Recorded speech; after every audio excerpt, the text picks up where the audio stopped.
صبح 23 سپتامبر حدود 70 راننده‌ای که از ازبکستان به تاجیکستان بار میکشانند به نشان اعتراض از پولکنی‌های بی‌انصافانه در نزد وزارت نقلیات تاجیکستان در شهر دوشنبه گرد هم آمدند و گفته همصحبتان پایگاه خبری بامداد رانندگان نوروزی را مسئولان وزارت نقلیات قبول کرده عرضشان را شنیدند و وعده دادند که روز 23 سپتامبر رهبران تمام شرکت‌های لوجستیکی را جمع آورده مسئله را حل می‌کنند. رانندگان نوروزی میگویند میانرفت‌ها نرخ سندهای را که برای انتقال بار از خارج لازمند به طور بی‌انصافانه بالا برداشتند. یکی از این حجت‌ها کتاب بارکشانی بین المللی است که نرخ اصلیش 35 دلار بوده است، ولی به ما رانندگان این حجت را 350 دلار می‌فروشند، 10 مرتبه گرانتر از نرخ خودش. از 5 سپتامبر نرخ دزوال اجازتنامه انتقال بار از خارج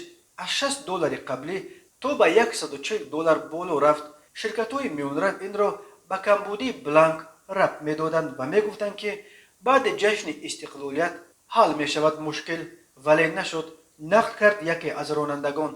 در نتیجه اینک چند هفته باز در دو طرف مرز ده‌ها ماشین بارکش جمع شده به سبب نداشتن دزوال نه برای کشاندن بار به ازبکستان رفتن میتوانند، نه آنهایی که ماشینشان پر از بار است مرز را گذشته برگشته میتوانند.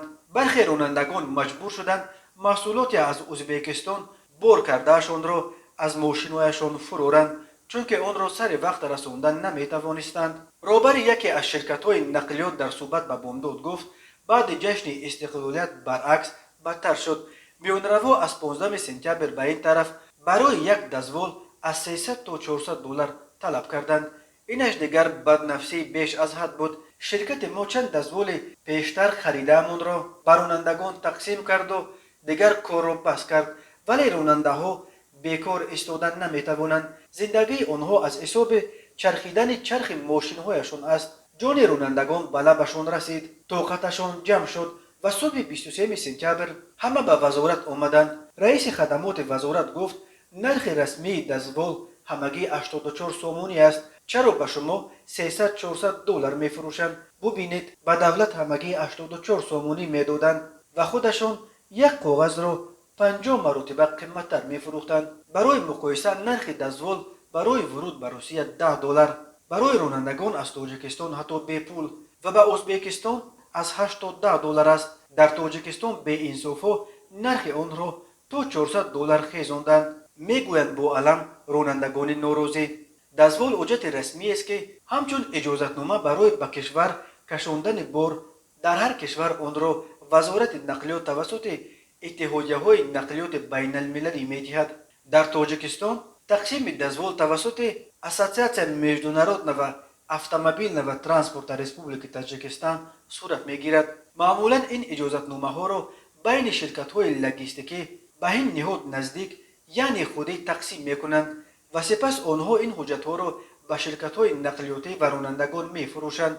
چنین شکل کار طبیعی است که زمینه را برای کروپسیا هموار می‌کند و انصاف را برعکس از بین می‌برد که نمونه‌اش را در حال حاضر به سر رانندگان آوردن این به نام مسئولان ساحه ولی در اصل یک دسته بدنفس می‌بینیم و این عرصه است که دخالت نه فقط وزارت نقلیات بلکه دخالت عاجل همه نهادهای مسئول مبارزه با کروپسیا تاجیکستان از اگنتی مبارزه با کروپسیا تا دادستانی کل و کمیته دولتی امنیت ملی را طلب می‌کند، چون که تنها رانندگان تاجیک نیستند که قربان این دسته بدنفس شدند.